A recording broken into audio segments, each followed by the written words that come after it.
भगवद गीता से हमें जो शिक्षा मिलती है, भगवद गीता मानव जीवन के लिए एक मार्गदर्शक ग्रंथ है। यह हमें जीवन के गूढ़ रहस्यों, कर्तव्यों, धर्म, कर्म और आध्यात्मिकता का सही मार्ग दिखाती है।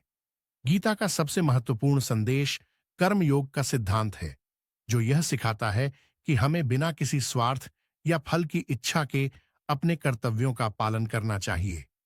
भगवान कृष्ण अर्जुन को बताते हैं कि कर्म करना ही मनुष्य का धर्म है और फल की चिंता छोड़कर निष्काम भाव से कार्य करना चाहिए।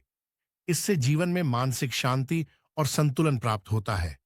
गीता हमें सिखाती है कि जीवन में सुख दुख, लाभ हानि, जीत हार सब समान है।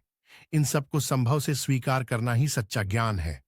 भगवान कृष्ण यह भी बताते हैं कि आत्मा अमर है, न तो यह जन्म लेती है और न मरती है, बल्कि शरीर के नष्ट हो जाने पर भी आत्मा अजर और अमर रहती है।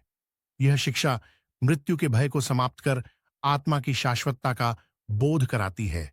गीता हमें ध्यान और साधना की महत्ता भी बताती है। इसके माध्यम से हम अपने मन और इंद्रियों पर नियंत्रण पा सकते हैं और अपने जीवन को सही दिशा में ले जा सकते हैं। ध्यान से मन की शुद्धि होती है और हम आत्मज्ञान की ओर अग्रसर होते हैं। इसके अतिरिक्त गीता यह सिखाती है कि संसार में सभी चीजें अस्थायी हैं, इसलिए हमें माया और मोह से मुक्त होकर अपने जीवन का लक्ष्य उच्च रखना चाहिए। जीवन का मुख्य उद्देश्य आत्म साक्षात्कार और मोक्ष की प्राप्ति है। अंत में भगवद गीता हमें जीवन में धैर्य, साहस और संकल्प की महत्ता समझाती है।